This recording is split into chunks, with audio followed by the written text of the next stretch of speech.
সরকারের পদত্যাগের পর কি বললেন সেনাপ্রধান? কোটা আন্দোলনে কিছু চাঞ্চল্যকর তথ্য তুলে ধরব আপনাদের মাঝে। বিশ্ববিদ্যালয়ের শিক্ষার্থীরা মিলে কোটা সংস্কারের জন্য সর্বপ্রথম কোটা আন্দোলন শুরু করে। সরকার এই আন্দোলনকে থামানোর নানাভাবে চেষ্টা করে, কিন্তু অবশেষে না পেরে সরকার এই আন্দোলনে আইনশৃঙ্খলা বাহিনী দ্বারা গুলিবর্ষণ করে। এই গুলিবর্ষণে শতাধিক ছাত্রছাত্রী নিহত হয়।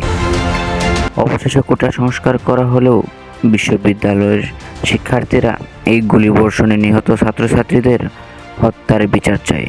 সরকার এদের কোনো বিচারই করেন না। তারপর ছাত্রছাত্রীরা সরকার পদত্যাগের ডাক দেয়। তাদের এই আন্দোলন বেগবান হওয়ার কারণে সরকার পদত্যাগ করতে বাধ্য হয় এবং দেশ ছেড়ে চলে যায়। সরকার পদত্যাগ করার পর সেনাপ্রধান সেনা সদরে একটি বক্তৃতায় বলেন, তিনি সকল রাজনৈতিক দলের শীর্ষস্থানীয় নেতৃবৃন্দদের আমন্ত্রণ জানান একটি সভায়।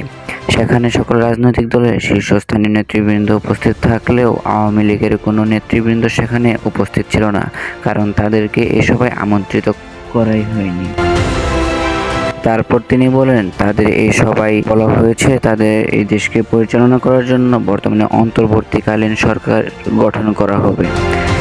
সেখানে কে প্রধান হবে সেটি এখনও নিশ্চিত করা হয়নি। সেই সরকার আপাতত দেশ পরিচালনা করবে এবং পরবর্তীতে রাষ্ট্রপতির সাথে তারা বৈঠকে বসবে এবং সেখানে মূলত সিদ্ধান্ত নেওয়া হবে কি হবে পরবর্তীতে।